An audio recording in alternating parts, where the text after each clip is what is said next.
Hello my dear students, Gayatri Vidya Mandir उच्च माध्यमिक विद्यालय सांचौर जिला जालौर के हमारे इस YouTube चैनल पर आप सभी का फिर से स्वागत है। प्रिय विद्यार्थियों, मैं अनिल कुमार सोनी, कक्षा 8 विषय गणित अध्याय 8 राशियों की तुलना प्रश्न 8.2 आपको आज इसके सवाल नंबर 4 से हल कराऊंगा। देखो बच्चों, इसके सवाल नंबर 4 में क्या लिखा हुआ है, ध्यान देना आप। इसमें लिखा हुआ है, सेल के दौरान एक दुकान सभी वस्तुओं के अंकित मूल्य पर 10% बट्टा देती है। रुपए 1450 अंकित मूल्य वाला एक जींस, तो देखो एक जींस का अंकित मूल्य दे रखा है, आपकी पुस्तक में सवाल लिखा है, एक जींस का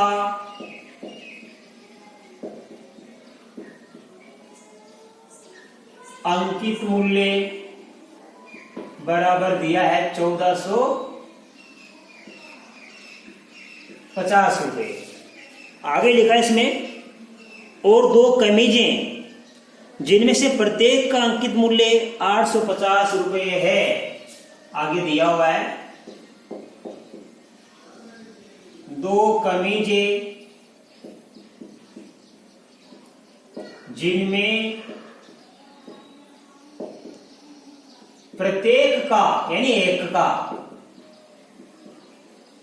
अंकित मूल्य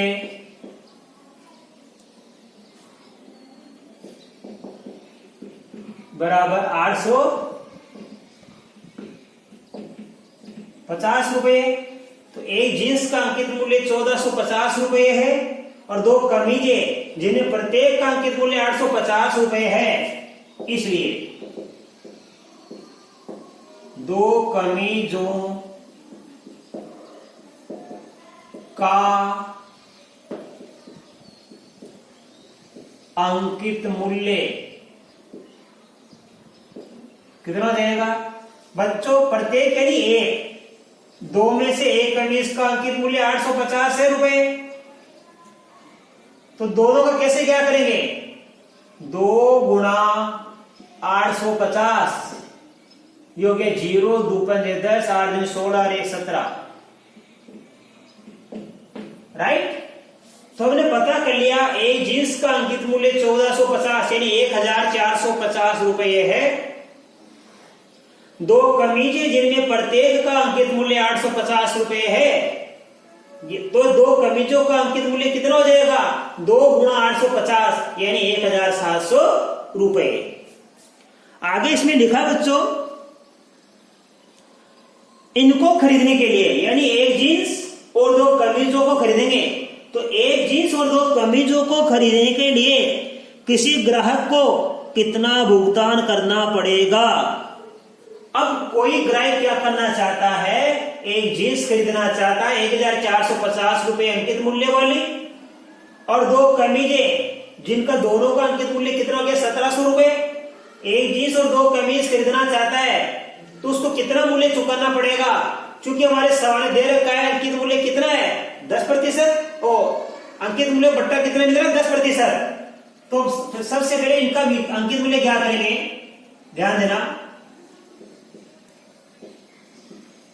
एक जींस व दो कमीजों का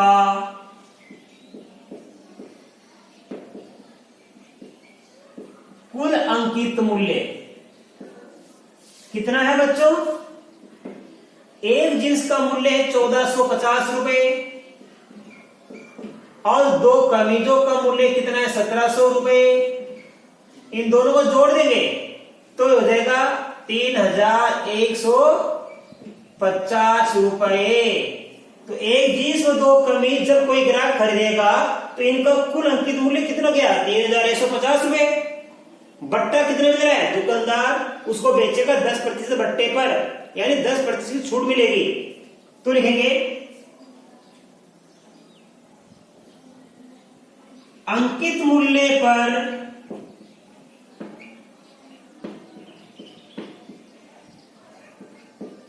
बट्टा कितना दिया जा रहा है? 10%। इसलिए हम 3150 रुपए का 10% के हिसाब से भट्टा ज्ञात करेंगे। 3150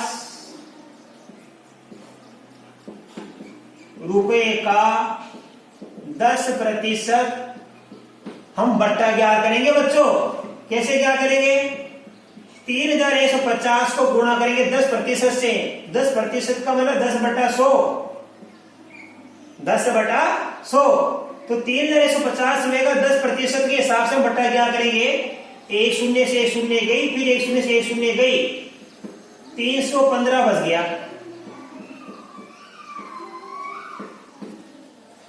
तो देखिए बच्चों, भट्टा कितना प्राप्त हो गया? 315 रुपए। तो ग्राहक क्या करेगा? 3150 रुपए अंकित मूल्य में से 315 कम कर देगा। इसलिए ध्यान देना, इसलिए हम विक्रय मूल्य ज्ञात करेंगे। अब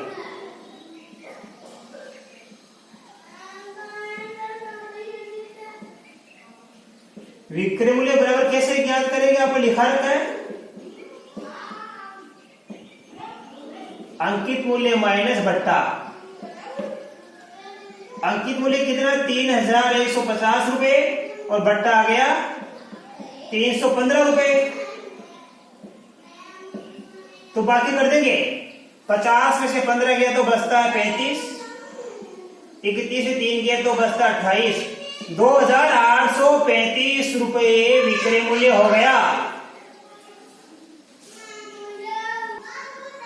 तो इस प्रकार बच्चों, ग्राहक एक जींस और 2 कमीज जिनका कुल अंकित मूल्य 3150 रुपए है, उनका भट्टा बनता 315। तो 315 घटाने पर उन एक जींस और 2 कमीजों का विक्रय मूल्य चुकाएगा 2835 रुपए। बच्चों आप इसका स्क्रीनशॉट ले लीजिए। अब मैं इसके बाद आपको अगला सवाल नंबर 5 सिखाऊंगा।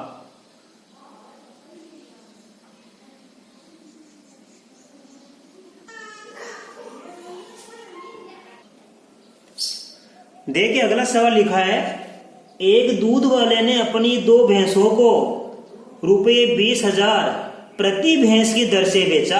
यानी एक भैंस 20,000 रुपए की, तो दोनों भैंसों को 20,000 रुपए बेचा। एक भैंस 20,000 की, दूसरी 20,000 की बेचा। एक भैंस पर उसे 5% लाभ हुआ और दूसरी पर उसे 10% हानि हुई। इस सौदे में उसका कुल लाभ अथवा हानि ज्ञात कीजिए। ठीक है बच्चों, मैंने आपको इसके पहले सवाल में 5 सिखाया था ना, उसी प्रकार का सवाल नंबर हमारा ये 7वां। ध्यान देना, ये हमारा सवाल नंबर कौन सा है? ध्यान देना। अभी हमने आपको सवाल नंबर 6 तो कल 5 तो कल सिखा दिया था। इसके पहले वाला 6 नंबर का था बच्चों, उसको चेक कर लेना। और ये सवाल नंबर कौन सा हमारा? 7वां है। ठीक है, तो देखो 2 भैंसे बेचेंगे। पहली भैंस के हिस्सा इधर लिखेंगे, एक भैंस का विक्रय मूल्य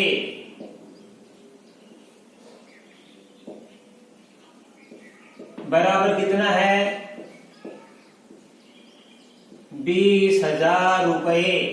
ठीक है, इधर दूसरे का हिसाब करेंगे, तो दोनों का अलग हिसाब करेंगे हम।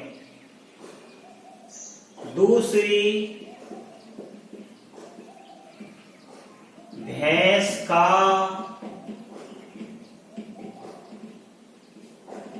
विक्रय मूल्य,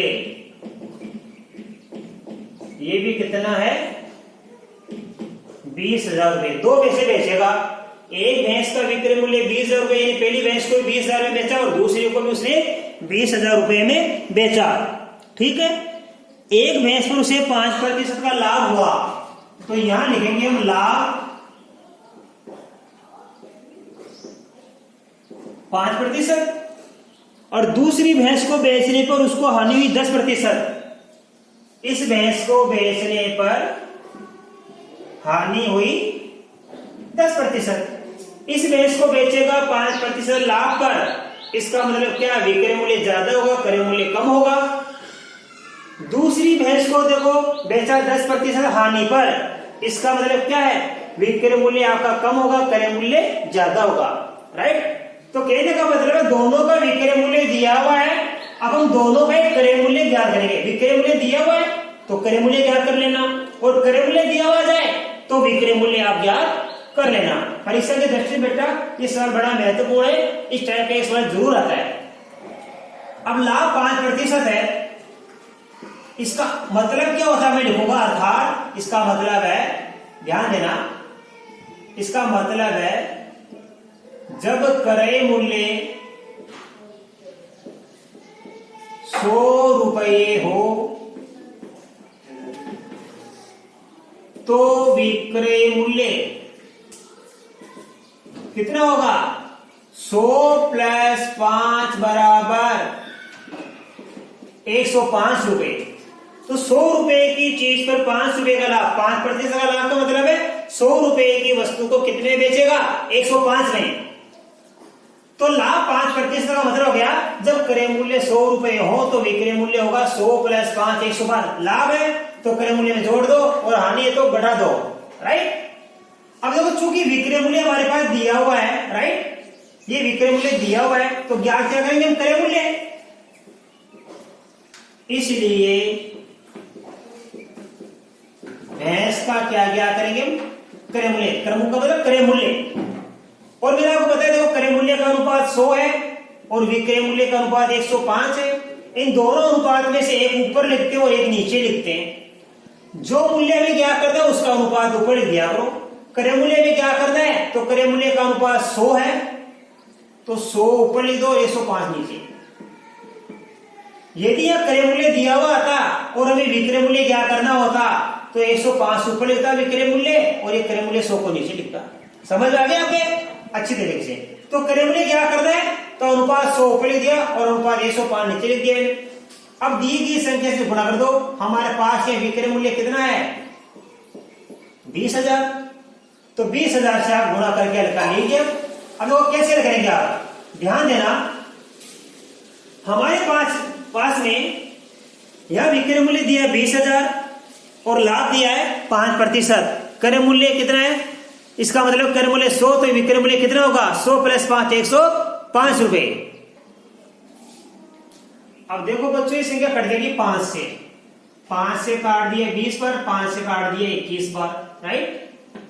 अब 20,000 को 20 से गुणा करेंगे तो 1 2 3 4 5, तो आप 0 लिख दो गुणा करते समय, और 2 दूनी 4, भाग लिखेंगे 21, तो ये बन गया हमारे पास में 4 लाख बटा 21। हम 4 लाख में 21 का भाग देंगे बच्चों, आए समझ में। तो भाग देके देखना, मैंने तो भाग देके देखा हुआ है, यह आएगा 19,047.61, ठीक है। तो इसमें भाग देने पर आ गया 19,047.619 रुपए। यह आ गया इसका पहली भैंस का क्रय मूल्य। इसी प्रकार दूसरी का क्या कर लो, हानि 10% है बच्चों इस पर बेचने पर, तो हानि कैसे क्या करेंगे, इसका मतलब है जब क्रय मूल्य 100 रुपए हो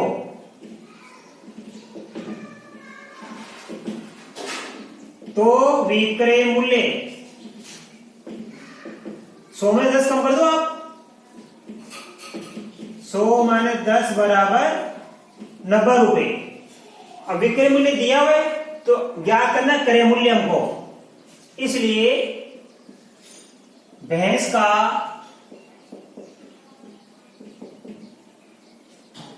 क्रय मूल्य, ये 100 का अनुपात ऊपर लिखो आप और 90 का अनुपात नीचे, और गुणा कर देंगे 20,000 से। वो कोई तरीका है, यहां क्या है 100 बटा 105 गुणा 20,000, यहां 100 बटा 90 गुणा 20,000, शून्य से शून्य कट गई। 20,000 को 10 से गुणा करेंगे हम तो आएगा 2 लाख, यानी 1 2 3 4 5 0, 3 4 5 0। अब इसमें भाग किसका दे देंगे अपन, हम 9 का भाग दे देंगे बच्चों। हम यहाँ पे 2 लाख में किसका भाग देंगे, हम 9 का भाग देंगे। तो मेरा भाग दिया हुआ है बच्चों, भाग देने पर आएगा 22,222.22 रुपए। तो ये आ गया दूसरी भैंस का और ये आ गया पहली भैंस का। अब पूछा क्या हमारे सवाल में, हमारे सवाल में पूछा इस पूरे सौदे में लाभ अथवा हानि ज्ञात कीजिए। तो देखो बच्चों सबसे पहले लिखेंगे, ध्यान देना, इसलिए दोनों भैंसों का कुल क्रय मूल्य ज्ञात कर लो आप। पहली भैंस का कितना आया 19,047.619 और दूसरी का कितना आया 22,222.22। इन दोनों को जोड़ दीजिए आप। तो देखो बच्चों यहां कुछ भी नहीं, शून्य भर सकता हूं मैं। तो देखो 0 में 9 जोड़ देंगे तो 9, ध्यान देना। और इसके बाद 2 में 1 जोड़ देंगे कितना आ जाएगा 3, फिर 2 में 6 जोड़ेंगे तो 8, तो 619 220 जोड़ दिया तो ये हो गया 839 दशमलव। अब जोड़ेंगे, ध्यान देना, 2 में 7 जोड़ेंगे 9, फिर 2 में 4 जोड़ेंगे तो 6, फिर 2 में 0 जोड़ेंगे तो 2, फिर 2 में 9 जोड़ेंगे तो 2 9 11 की 1, हासिल की 1, 2 1 3 1 4, 41,269.839। ये आ गया कुल क्रय मूल्य। इसलिए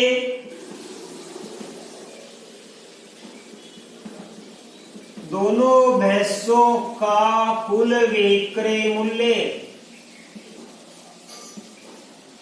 अब कुल विक्रय मूल्य कितना बन जाएगा, पहली को भी 20,000 में बेचा, दूसरी को भी 20,000 में बेचा, तो दोनों भैंसों को कुल कितने में बेचा 40,000 रुपए में। अब आपके समझ में आ गया बच्चों, दोनों भैंसों को कुल क्रय मूल्य कितना 41,269.839 और दोनों भैंसों का कुल विक्रय मूल्य आ गया 40,000। तो देखो दोनों भैंसों को ज्यादा में खरीद रहा है, कम में बेच रहा है, तो इस सौदे में क्या हो गई, हानि हो गई। इस सौदे में दूध वाले को क्या हो गई, हानि। कैसे क्या करेंगे, इस 41,269.839 नहीं है, इकाई अंक तो 5 या 5 से ज्यादा होता है, तो यहाँ वाले अंक में जोड़ दिया करो। इकाई अंक 5 से अधिक है तो 83 की जगह 84 हो जाएगा। ये इस 83 को 84 लिख दिया करो आप। इसमें से घटा देंगे 40,000, तो कितना बचेगा 41,000 में 40,000 लगे तो 1,000 बचते हैं और 269 ऊपर है तो ये बच गया 1,269.84। बाकी करना आप जानते हो, देखो बाकी करके देखना रुपए। तो ये इसका आंसर आ गया।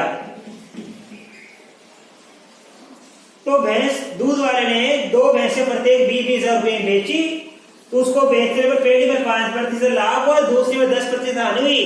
तो पूरे सौदे में इस लेन देन में उसको क्या हुआ, हानि हो गई पूरे लेन देन में। 2 भैंस उसने खरीदी 40,000 में, ध्यान दें 2 भैंस उसने खरीदी 41,269 रुपए और 839 पैसे में, और दोनों भैंसों को उसने बेच दिया 40,000 रुपए में। तो ज्यादा में खरीदा कम में बेचा, तो उसको 1,269 रुपए 84 पैसे की हानि सौदे में हो गई। तो बच्चों मैं आशा कर सकता हूं दोनों सवाल आज आपको अच्छी तरह समझ में आए होंगे। बाकी आगे के सवाल मैं कल आपको अगले वीडियो में सिखाऊंगा। तब तक के लिए धन्यवाद।